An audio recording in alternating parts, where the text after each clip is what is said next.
Bonus videos. Is there such thing as sudden insomnia? Absolutely. It's not usual, but absolutely.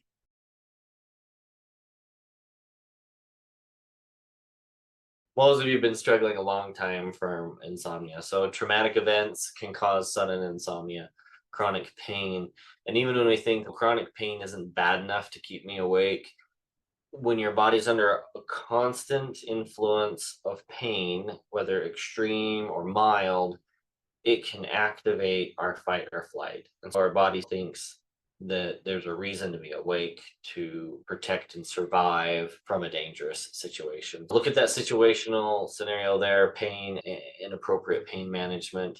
For those of you suffering with chronic pain from joints and back and things like that, you should be looking at MSM, which is a powerful supplement. And we prefer an organic sulfur compound MSM that doesn't have crazy fillers because it absorbs better and works better.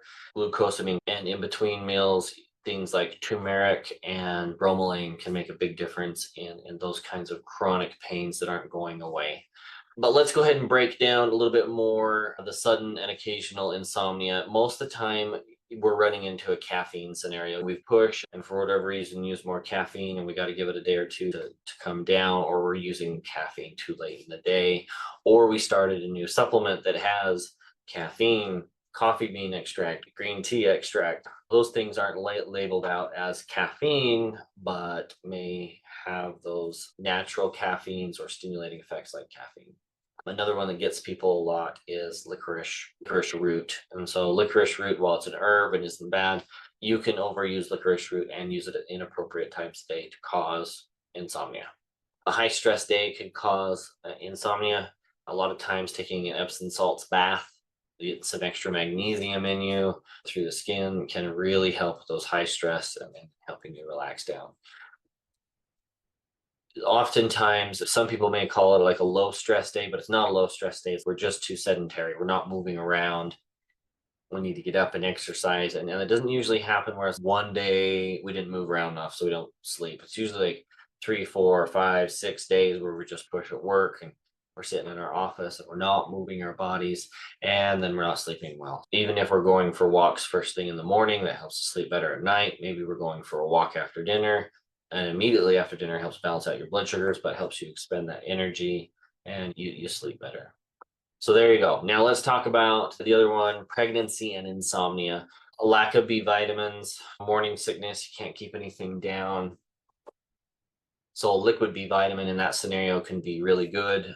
Tastes, flavors, and textures are hard while you're pregnant. But if you can even just put a couple of drops of B vitamin in your water through the morning, as you're sipping on some water, keeping fluids down during morning sickness, that can really help get your B vitamins back.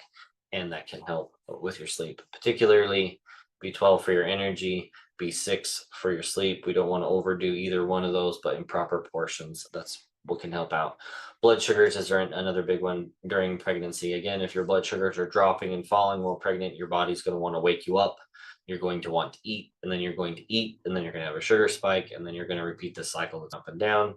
So check out our glucose balancing. We got a podcast on that. Basically, it's good food order. It's based off the book, Glucose Revolution. So eat your vegetables first, proteins and fats, and then all of your sugars and carbs and sweets at the end of the meal to reduce your sugar spikes, to elongate that pattern of sugar energy in our bloodstream so we're not up and downing and getting out of whack.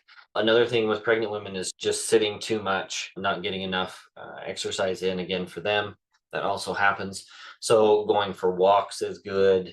If that's too uncomfortable for you on your hips, you can even use some elastic bands to do some bicep curls and some overheads and some things like that. Just burning off some of that energy through exercise is really good. And then, of course, good old baby, when you lay down and go to bed, baby's going to stretch out and feel around and check out every corner that it can in that womb. And sometimes it bounces off a bladder or a liver and a rib. And yeah, that's gonna wake you up, but that's not really insomnia, right? That's discomfort. So that doesn't mean we're mute to the idea that there can't be something to help. Full-length body pillows are good. Laying on your side allows the baby to move away from the organs and not lay on the organs. So check out maybe some more comfortable sleeping environments, like a whole body pillow. I've even seen some ones where it's a big donut and you just lay on your stomach and baby's in the donut. So I don't know. I'm not a midwife or a pregnancy expert, but it yeah, seems like a good thing to me. So thanks for tuning in, and we'll see you on one of our videos next time.